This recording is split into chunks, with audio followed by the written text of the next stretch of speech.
Hello, Math 1224. This is Dr. P with Lesson Launch 17.2. Polynomial approximations, tailor-made. Yes, that is a misspelling, but it's intentional. You'll see why in just a bit.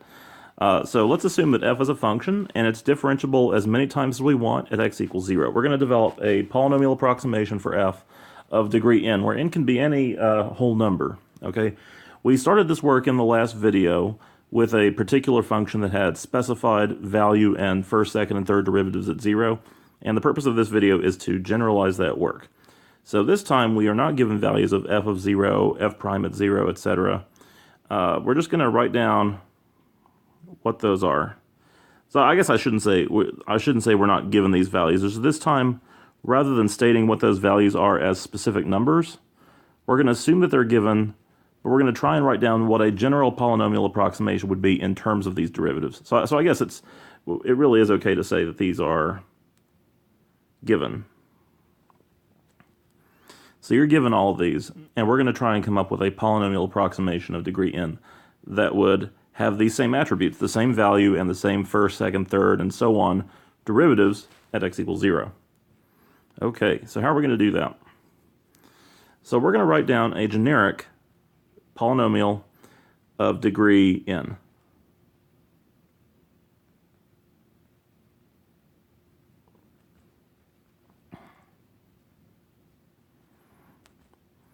And we're going to call that p sub n at x equals c0 plus c1x plus c2x squared plus c3x cubed, and so on up to cn x to the n.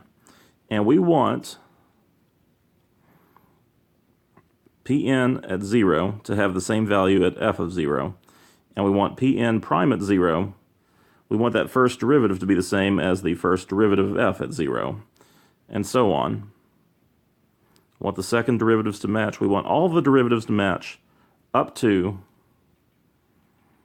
the nth derivative at 0. So in order for us to be able to enforce that condition, we're going to need to figure out what all those derivatives of p are. So we're going to find, let's create a new color for this. I feel I don't know, just a little bit of color wanderlust here. Or how about a nice pink color? There we go. Okay, so I'm going to ask, what are p of 0, pn at 0, pn prime of 0, Pn double prime at 0, and so on up to the nth derivative at 0. So again, we're just going to compute all these out. Nothing magical here. This is just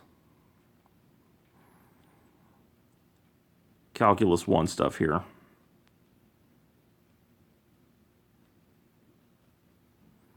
So the tricky part is, at some point, I'm probably going to end up calculating a derivative where the stuff going on inside of the ellipses is important, so I'm going to have to beg your patience there when that happens.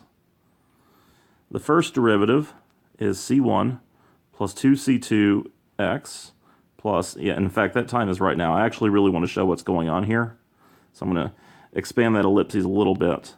3c3, bad handwriting there, 3c3x squared, and so on up to, let's see, what's the derivative of that last term? I think by the power rule, that's going to be n cn x to the n minus 1.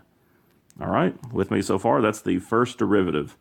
And again, you can probably look at these and see visually, without my telling you, what the values of these are going to be at x equals 0. It's just going to be whatever the constant term of each one of these derivatives is. Okay, what about the second derivative?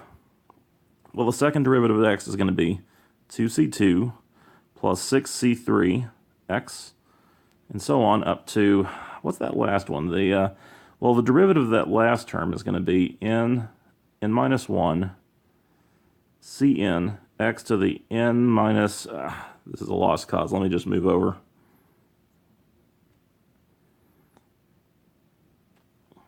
X to the n minus 2. All right. What about the third derivative?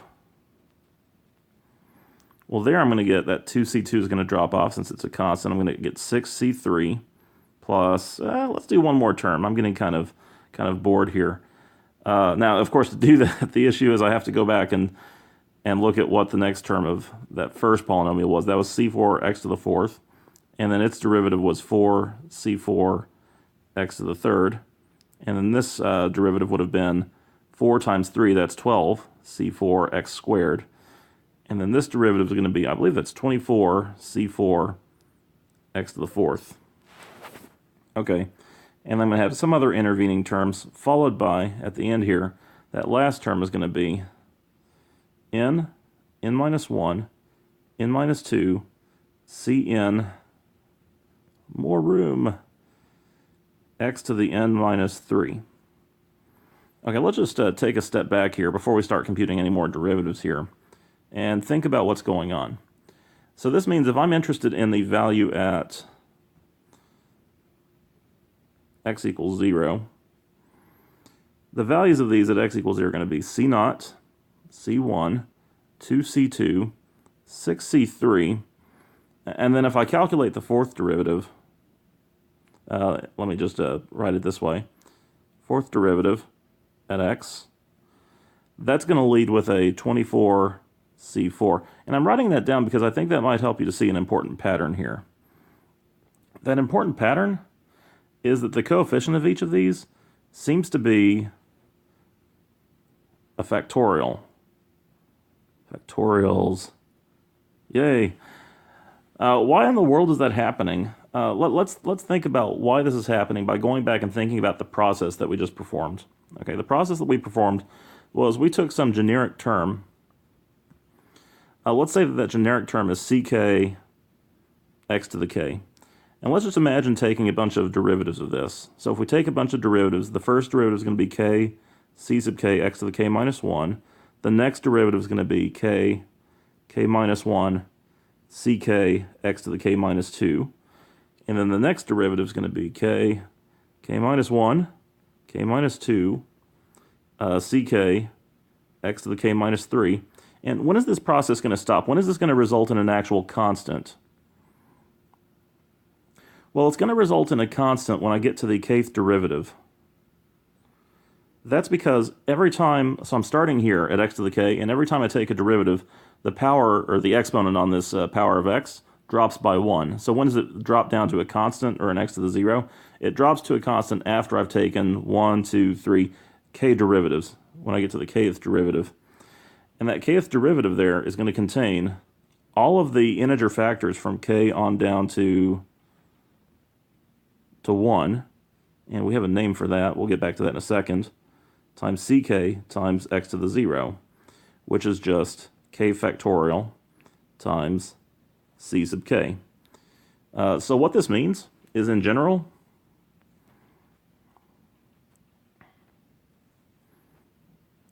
so this is a generalization.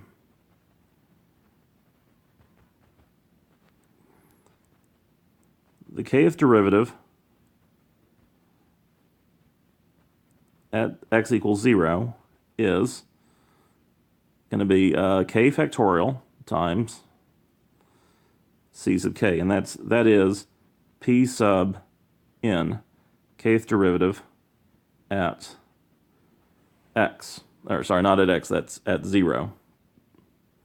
Come on, how do I get rid of this? There we go. At 0. Okay? So, if I want to match coefficients so that this polynomial has all the same derivatives as f at x equals 0, here's what I'm going to have to do.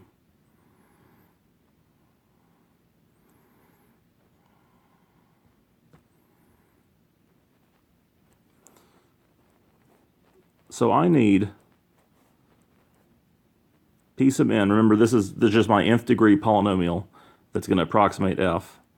I need its kth derivative at 0 to match the kth derivative of f at x equals 0.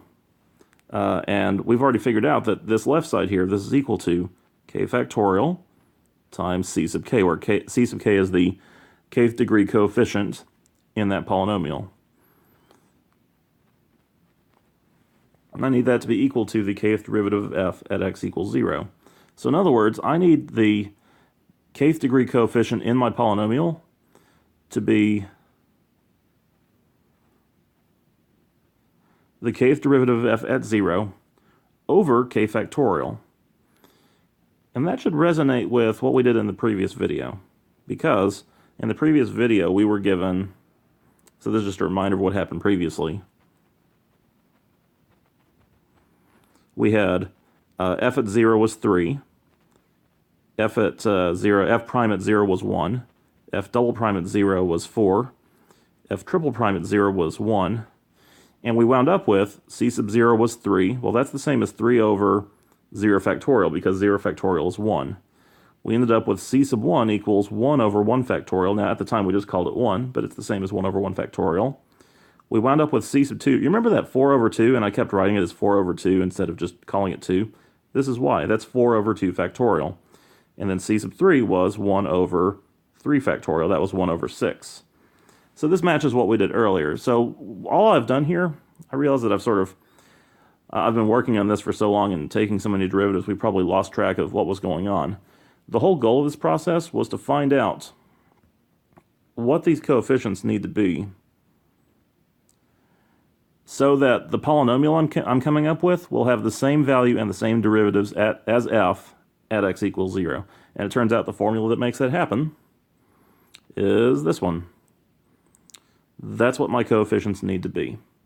So for example, suppose I want to create a polynomial that will approximate this function at x equals 0. Let's approximate f of x equals, let's say, e to the x. Nice exponential function. Let's say not at, but near x equals 0 with a cubic polynomial. All right. Then the way that I'm going to do that is I'm going to come up with a polynomial, p3 of x equals c0 plus c1x plus c2x squared plus c3x cubed. And I'm going to do this so that this polynomial here has the same derivatives as f, that is, same derivatives as e to the x at x equals 0 from the 0 through the third derivative.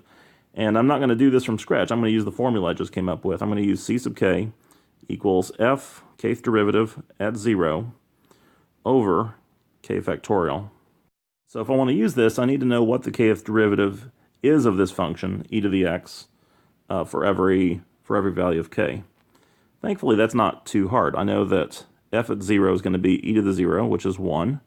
I know that f prime at 0, well, let's see, what's the derivative of e to the x? That's just e to the x. So that's also going to be e to the 0, which is 1. The second derivative of that function is also e to the x. So the second derivative at 0 is going to be 1. You can probably kind of see where this is going by now. This is also going to be e to the 0, which is 1. So all my derivatives are 1, but that doesn't mean that my coefficients are all going to be 1, because I've got this fudge factor of k factorial here that actually causes these derivatives to match up between the polynomial and the function I'm trying to approximate. So this means that c0 needs to be 1 over 0 factorial. That's just 1. c1 needs to be 1 over 1 factorial. That is also 1. c2 should be 1 over 2 factorial. That is 1/2. And c3 should be 1 over 3 factorial, which is 1/6. So my approximating cubic is going to be 1 plus 1 times x, just x, plus 1/2 times x squared, plus 1/6 times x cubed. And I claim that that is a pretty good approximation for e to the x for values of x close to 0. Well, how close to 0? It depends on how good of an approximation you want. And we're going to talk about that in a subsequent section of this chapter, but not quite yet. We're not quite ready to do that yet. Okay, one more little bit of information, and then I'm going to record one more short video, and that'll be it before class. Okay, so this approximating cubic, it has a name. The name that we more commonly use for this is we call this the Taylor polynomial. There's that word. Taylor, tailor-made. Get it? I crack myself up sometimes. This is the Taylor polynomial of degree 3 for f of x equals e to the x at x equals 0. Now, just to preview what I'm going to do in the next video, throughout these last two videos, I've been talking up a blue streak about what happens when we want to approximate something near x equals 0. There is a method for approximating near other points, and we want to know that too. So the next video is just going to be a little bit about how we take this method and transport it over to some other point. So stay tuned.